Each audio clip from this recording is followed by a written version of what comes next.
আসসালামু আলাইকুম রহমতুল্লাহি ওবরকাতুহ। সম্মানিত দর্শক, জনাব তারেক রহমান সাহেবের সরকার, বিএনপি সরকার ক্ষমতা লাভ করার সঙ্গে সঙ্গে অনেকটা ঝড়ের গতিতে কিংবা যাকে বলা হয় উল্কার গতিতে এগিয়ে চলছে। তারা যে সকল প্রতিশ্রুতি দিয়েছিল, সেই প্রতিশ্রুতিগুলো জনগণের কাছে যে প্রতিশ্রুতিগুলো দিয়েছিল সেগুলো বাস্তবায়নের জন্য তারা দৃশ্যত তৎপরতা দেখাচ্ছে এবং বিভিন্ন মন্ত্রী তাদের মন্ত্রণালয়ের যে কর্মকাণ্ডে স্থবিরতা ছিল গত ১৭ মাসে কিংবা আওয়ামী লীগ জমানাতে যে সকল অভিযোগ ছিল খুব দ্রুত সেই বিষয়গুলো উত্তীর্ণ করার জন্য বা সেই বিষয়গুলো থেকে বের হয়ে আসার জন্য তারা চমক সৃষ্টি করতে চাচ্ছে। পানি সম্পদ মন্ত্রী শহীদউদ্দিন চৌধুরী আনি খাল কাটা শুরু করে দিয়েছেন। তথ্যমন্ত্রী যিনি আছেন জনাব জহিরুদ্দিন স্বপন, তিনি প্রেস ক্লাবে আসছেন, সংবাদপত্র সাংবাদিকদের সঙ্গে দহরম মহরম সম্পর্ক গড়ে তুলছেন এবং সাংবাদিকদের জন্য সচিবালয় রীতিমতো উন্মুক্ত করে দিয়েছেন। ক্রীড়ামন্ত্রী বা ক্রীড়া প্রতিমন্ত্রী আমিনুল সাহেব, তিনি সেই ক্রীড়া সাংবাদিকদের জন্য তার দ্বার উন্মুক্ত করে দিয়েছেন। সেই আওয়ামী লীগ জমানাতে যে সকল বিখ্যাত ক্রিকেটার মাশরাফি বিন মুর্তজা কিংবা সাকিব আল হাসান, তাদেরকে আবার ক্রিকেট অঙ্গনে ফিরিয়ে আনার জন্য চেষ্টা করছেন এবং ক্রিকেট অঙ্গনে যারা স্টার, আওয়ামী লীগের স্টার, তাদেরকেও একীভূত করে পুরো ক্রীড়াঙ্গনে স্বাভাবিকতা ফিরিয়ে আনার চেষ্টা করছেন। চাঁদাবাজির বিরুদ্ধে বিভিন্ন এমপি, সংসদ সদস্য তারা খুব কঠোর অবস্থানে আছেন। অনেকে নিজে মামলা করেছেন, অনেকে অনেক কিছু ধরিয়ে দিয়েছেন। তারপর তারেক রহমান সাহেব তার যে কর্মকাণ্ড, সেটা তো রীতিমতো হিন্দি সিনেমার যে নায়ক রয়েছেন অনিল কাপুর, বিখ্যাত একটা সিনেমা অনিল কাপুর অমরেশ পুরীর অভিনীত সেই বিখ্যাত নায়ক সিনেমা। তো সেই সিনেমাতে যেভাবে তিনি মাত্র ২৪ ঘন্টার জন্য রাষ্ট্র ক্ষমতা পেয়ে রাষ্ট্রের সব কিছু উলটপালট করে দিয়েছিলেন এবং মানুষের মধ্যে জোয়ার তৈরি করেছিলেন, তেমনি তারেক রহমান সাহেব ক্ষমতায় বসার পর থেকে গত কয়েকদিনে একের পর এক চমক তিনি সৃষ্টি করে চলেছেন। তো এই অবস্থার পাশাপাশি সরকার যে খুব সাধু বা একেবারে গোবেচারা নট লাইক দ্যাট, তারা জলে স্থলে অন্তরিক্ষে সব কাজ করে যাচ্ছে। তারা একই সঙ্গে নিজের দলকে নিয়ন্ত্রণ করার চেষ্টা করছেন, অন্যদিকে আওয়ামী লীগকে নিয়ন্ত্রণ করা, আওয়ামী লীগের সঙ্গে একটা সম্পর্ক, ভারসাম্যমূলক সম্পর্ক রক্ষা করা, আবার আওয়ামী লীগকে বাড়তে না দেওয়া বা আওয়ামী লীগের কারণে যেন তাদের কোনো অবস্থাতে নৈতিক পরাজয় না ঘটে, এই বিষয়গুলো তারা চিন্তাভাবনা করছেন এবং সেই বিষয়ে তারা কাজ করছেন। এবং তারা সবচেয়ে বেশি যে কাজ করছেন সেটি হলো গত ১৭ মাস ধরে প্রশাসন, রাজনীতি, অর্থনীতি, ব্যবসা, বাণিজ্য, শিল্প, সাহিত্য, সংস্কৃতি, সাংবাদিকতা, কূটনৈতিক পাড়া, সব জায়গাতে জামাত এবং এনসিপি যুগপৎভাবে যে দুর্গগুলো তৈরি করেছিল, সেই দুর্গগুলো তছনছ করে দেওয়ার তারা চেষ্টা করছেন।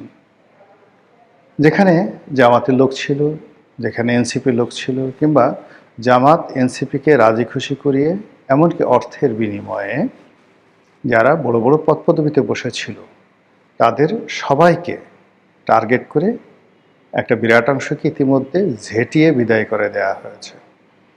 অনেকে নিজের ইচ্ছায় চলে গেছে এবং আরও অনেককে টার্গেট করে খুব দ্রুত তাদেরকে বাদ দেওয়ার চেষ্টা করা হচ্ছে।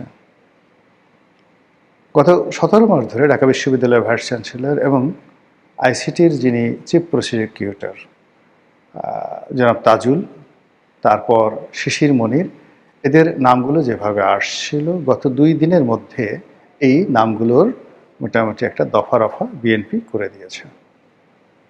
এর বাইরে বিচারাঙ্গন, পুলিশ বাহিনী, তারপর বিভিন্ন সিটি কর্পোরেশনে তাদের যে আধিপত্য ছিল সে আধিপত্য চুরমার করে দেওয়া হয়েছে।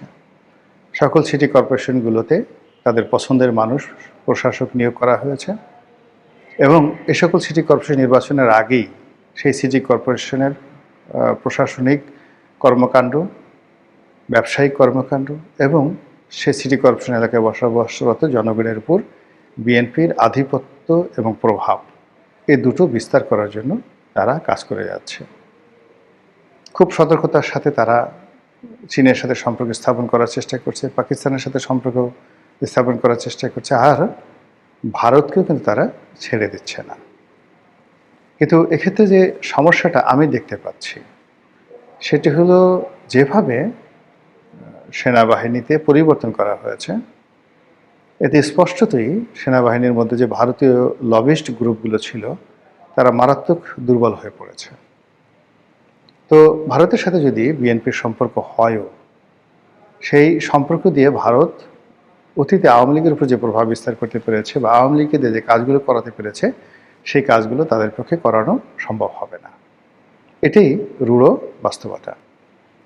অন্যদিকে এই যে সেনাবাহিনীতে পরিবর্তন, পুলিশ বাহিনীতে পরিবর্তন এবং আন্তর্জাতিক অঙ্গনে পাকিস্তানের সঙ্গে চীনের সাথে যে সম্পর্ক স্থাপনের যে তোড়জোড় চলছে, তার প্রেক্ষিতে আমলাতন্ত্রের মধ্যে এই দুটো দেশের প্রতি দুর্বলতা প্রদর্শন করার জন্য বহু আমলা 10 পায়ে দাঁড়িয়ে আছে। ইতিমধ্যে আপনারা দেখেছেন যে চীনের রাষ্ট্রদূত জনাব তারেক রহমান সাহেবের সঙ্গে দেখা করেছেন। পাকিস্তান জাতীয়ভাবে সিদ্ধান্ত নিচ্ছে যে তাদের যে সবচেয়ে বড় জাতীয় অনুষ্ঠান, আমাদের দেশে যেমন 16ই ডিসেম্বর, তদ্রুপ তাদের দেশে যে সবচেয়ে বড় জাতীয় দিবস, অর্থাৎ যে তারিখে শেরেবাংলা একে ফজলুল হক লাহোর প্রস্তাব উত্থাপন করেছিলেন, সেই তারিখটিকে তারা উদযাপন করে তাদের জাতীয় উৎসব হিসেবে। এর কারণ হলো লাহোর প্রস্তাবের মাধ্যমে পাকিস্তান রাষ্ট্রের পতন হয়েছিল। তো এই দিবসটি উদযাপন করা হয় জাতীয়ভাবে, সামরিকভাবে এবং নানা যাকে বলা হয় পাবলিক অ্যান্ড প্রাইভেট যে এন্টারপ্রেনার যারা রয়েছেন তাদের উদ্যোগে। পুরো পাকিস্তানের এটিকে নওরোজ হিসাবে, মানে নববর্ষের যে একটা আনন্দ, আমাদের পহেলা বৈশাখের যে একটা সার্বজনীন আনন্দ, এরকম রাষ্ট্রীয় আনন্দ হিসাবে সেই দিবসটিকে পালন করা হয়। এবং আশ্চর্যের ব্যাপার হলো, এবারে এই দিবসটিতে উজিরে আজম যিনি রয়েছেন পাকিস্তানের, তিনি সেনাপ্রধান যিনি রয়েছেন, তিনি রাজনৈতিক দলগুলো সবাই ঐক্যবদ্ধভাবে আমাদের উজিরে আজম জনাব তারেক রহমান সাহেবকে সেখানে আমন্ত্রণ জানানোর জন্য মোটামুটি নীতিগত সিদ্ধান্ত নিয়েছেন। তাই যদি হয় সেটা আমাদের জন্য একদিকে ভালো, যে এই লবির মাধ্যমে আমরা চীনের সাথে ভালো সম্পর্ক স্থাপন করতে পারবো, আর সৌদি আরব, পাকিস্তান, আমেরিকার সঙ্গে একটা বলয় গড়ে উঠবে।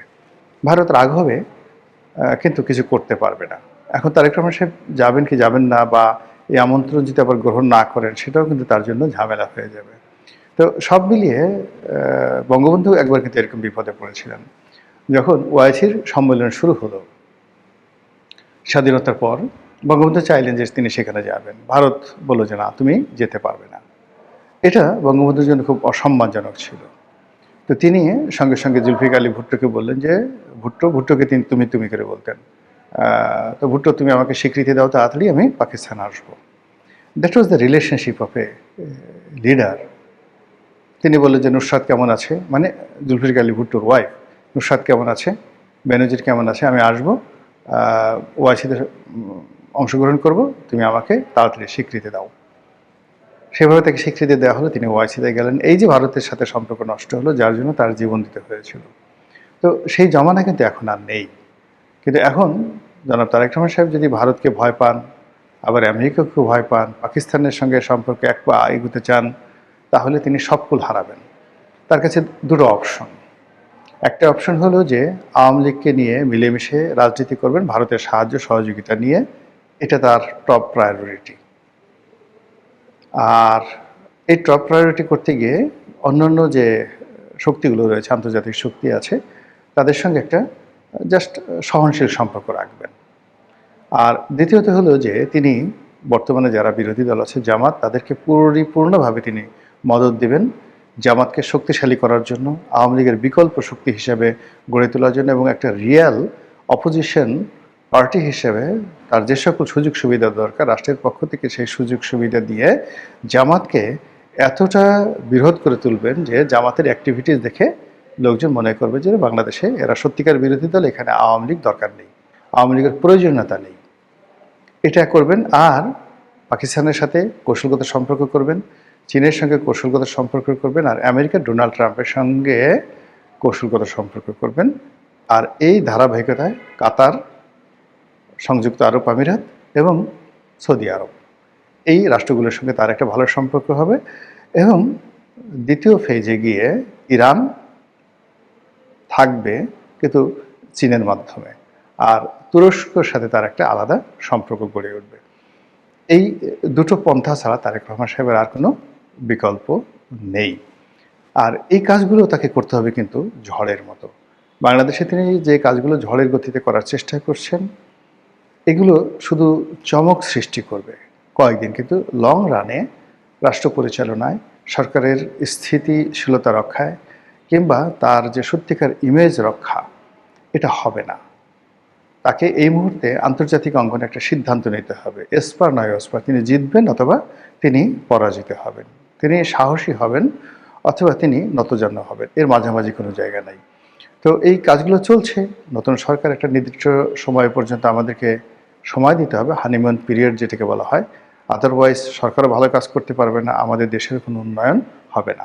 তো যে কাজটি সরকার ঝড়ের গতিতে করার চেষ্টা করছে, দোয়া করি তাদের মধ্যে যদি ভালো চিন্তা থাকে, নেক আমল থাকে, সৎ আমল থাকে, দেশের কল্যাণ করার যে চিন্তা চেতনা থাকে, আল্লাহ তাদের কাজে বরকত দান করুন।